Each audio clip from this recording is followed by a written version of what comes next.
मनाबद्दल आपण जर बोलायला लागलो किंवा विचार करायला लागलो तर खरोखरच अत्यंत गुंतागुंतीचा विषय आहे आणि असा विषय आहे की कितीही वेळ आपण चगळत राहिलो तरी समाधान होणारच नाही आपलं. इतके मनामध्ये विषय आहेत, विचार आहेत. म्हणजे एखाद्या मनामधल्या विचारावरती, विषयावरती आपण चिंतन करू, एकमेकांमध्ये चर्चा करू. त्यामुळे काय होतं, थोड्या वेळाने आपल्या बुद्धीचं जरा समाधान होतं आणि खरोखरच म्हणजे आपल्याला सुद्धा एकदम असं प्रसन्न, फ्रेश वाटतं. पण थोड्या वेळातच तेच मन, तीच बुद्धी परत दुसऱ्या विचारांकडे, विषयांकडे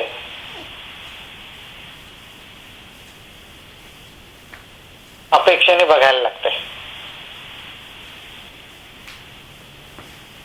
आणि मनाचा हा स्वभावच आहे.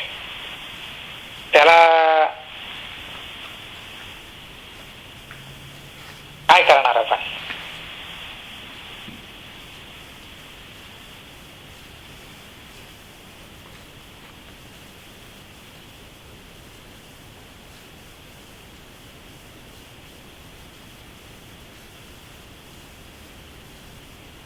काय शरद, काय त्याच्यावर आपण उपाय कसा काय करणार? दुसरं एक सेइंग आपण जे पूर्वी म्हणायचो, empty mind is devil's workshop, पण त्याची दुसरी बाजू जर आपण बघितली, त्या एम्प्टी माइंड मध्ये जर नाम आपण भरू लागलो तर then it is no more empty. आणि म्हणजे आतापर्यंतच्या प्रवचनामधून किंवा तुमच्या सांगण्यातून जे जाणवतंय की नामातून ऑटोमॅटिक तुम्हाला चांगले विचार, चांगलं there will be some other thought but it will be in a different way. It will not be related to your day to day routine किंवा प्रपंचातल्या गोष्टीच्या बाहेर जाऊन तसा विचार एखाद्या येऊ शकेल. तर ते मनामध्ये येणारे विचार तुम्ही थांबवण्याच्या ऐवजी कशाने, म्हणजे काय भरू शकाल, तो मार्ग कुठला हे करू शकाल, असं असा एक म्हणजे हा आत्ताच्या आत्ता एक मनात आलेला विचार आहे माझ्या.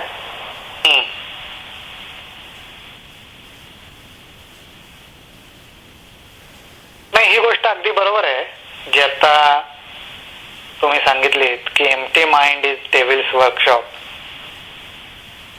आणि त्यामुळेच तर संतांनी अनुसंधानाला महत्व दिलेलं आहे.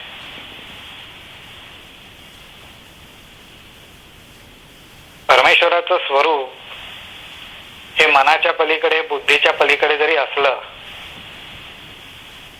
तरी या मन आणि बुद्धीच्या पलीकडे जे त्याचं मूळ, सत्य, संपूर्ण, परिपूर्ण असं जे काही त्याचं स्वरूप आहे असेल, त्यासाठी मनाला आधी जोडावं तर लागतच.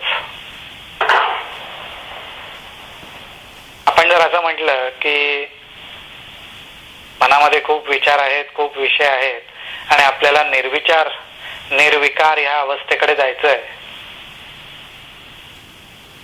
तर मग मनातले विचारच काढायला लागतो, कमी करायला लागतो.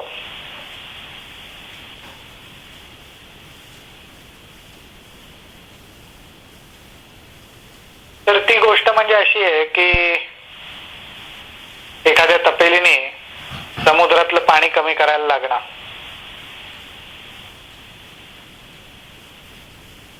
असं मनाचं अथांग स्वरूप आहे.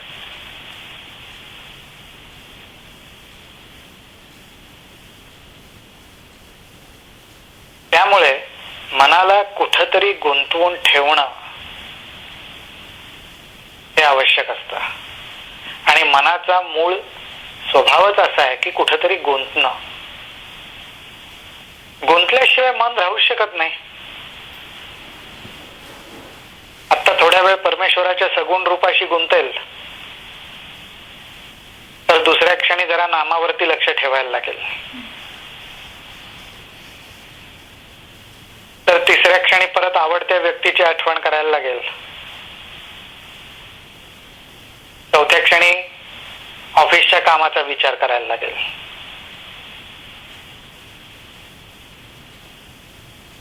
परत त्या मनाला आठवण होते की अरे मी नामस्मरणाला बसलोय, उद्याचं उद्या बघू.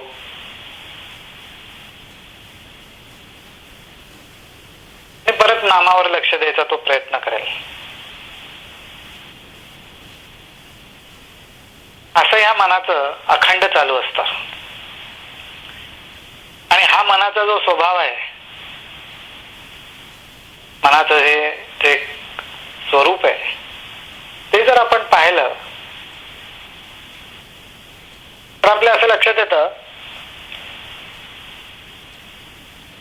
की आपण सत्संग करतो, नामस्मरण करतो, साधनेला बसतो, आपल्या आपल्या पद्धतीने नित्य उपासना आणि आपली एक वाटचाल पण आपण चालू ठेवतो. आणि हे सगळं आता आपल्याला साधत असताना सुद्धा बऱ्याचदा हे पण लक्षात येतं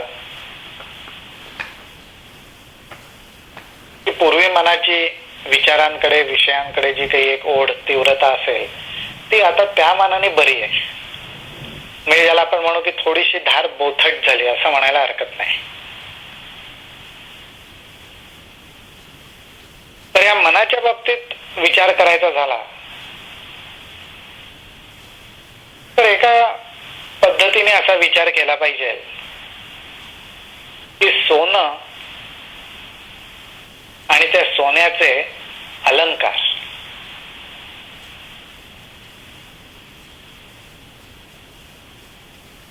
आज सोन्याचे अलंकार जर म्हटलं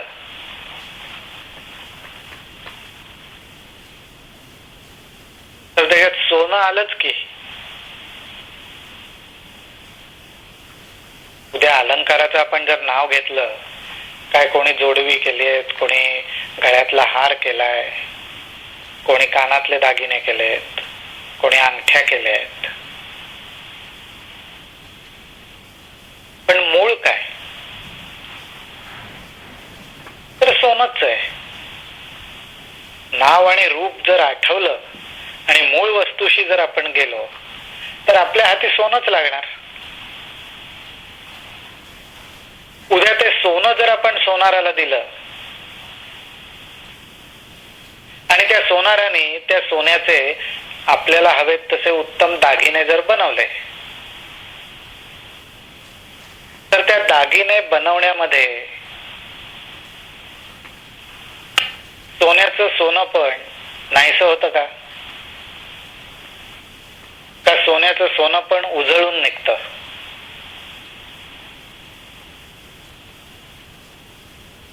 काय होतं?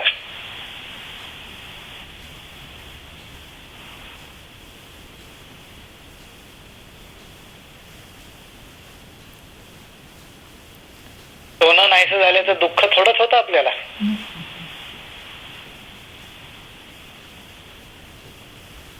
त्या अलंकार झाल्याचाच आनंद जास्त होतो.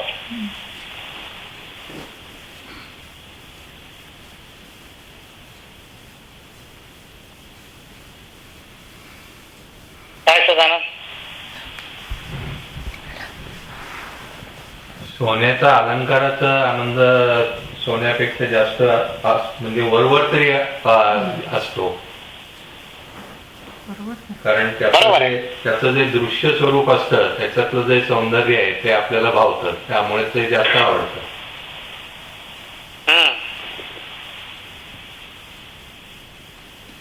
काय अरुणकडे काय वाटतं लोकांना? कधी कधी दिसते सोन्याची लगडी बघा सुद्धा लोकांना तेवढंच आवडत नसतं. सोन्याची काय? सोन्याचा नुसता जो बार असतो, तो मोठा सोन्याचा बार बघून सुद्धा लोकांना तेवढाच आनंद होता की अरे बा हे खूप छान आहे. बरोबर आहे, पण ते मिरवता येत नाही. हा ते आहे.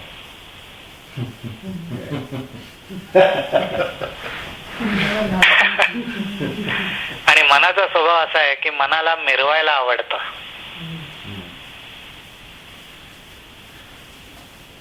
मन हे मूळ सोनच आहे.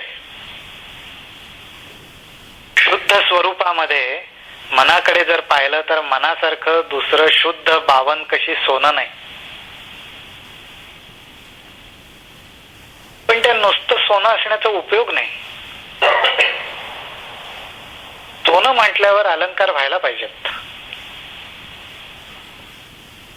म्हणजेच सोन्याला यथायोग्य आकार प्राप्त व्हायला पाहिजे. आणि तो आकार कसा, तर त्याचा त्या मनालाच आनंद व्हायला पाहिजे.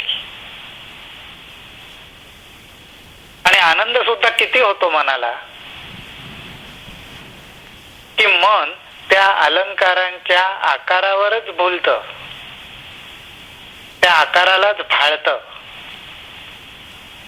आणि मूळ त्याच्यामध्ये सोनं लपलंय याचा त्याला विसर पडतो.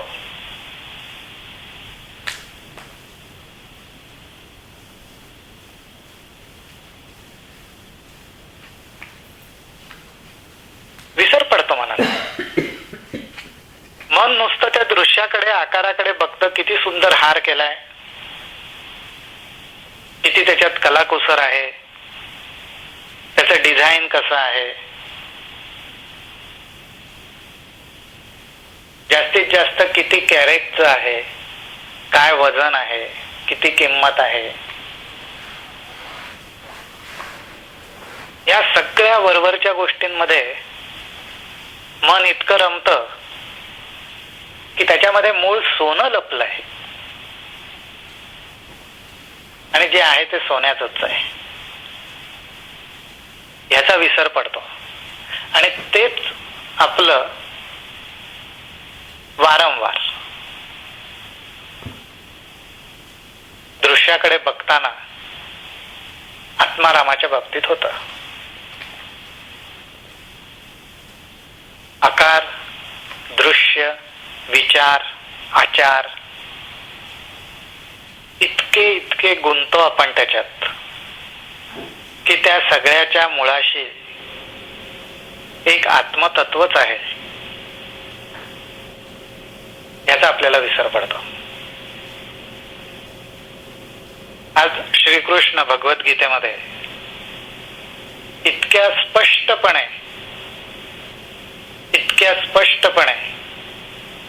त्यांच्या स्वतःचा आणि जगाचा संबंध कसा आहे हे अत्यंत स्पष्टपणे सांगतात. आणि तो संबंध सांगताना ते असं म्हणतात की समुद्राच्या लाटा आणि समुद्र यांच्यामध्ये जे नातं आहे, यांचा जो एकमेकांशी संबंध आहे, तो संबंध माझा आणि जगाचा आहे.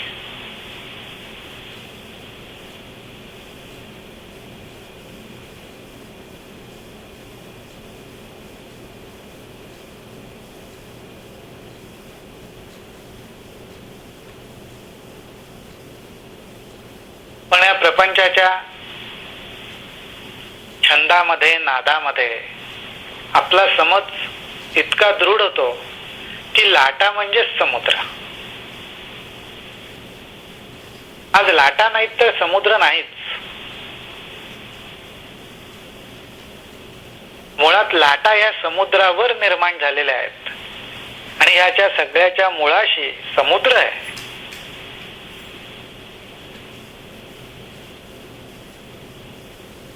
आपण लाटांचा आनंद घेतो.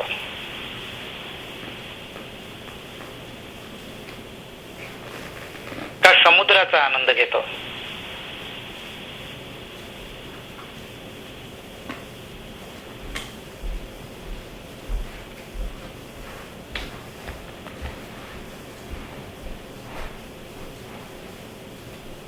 वाऱ्याच्या झुळूक जेव्हा आपल्याला स्पर्श करून जाते त्यावेळी ते आपण झुळकेचा आनंद घेतो का वाऱ्याचा आनंद घेतो?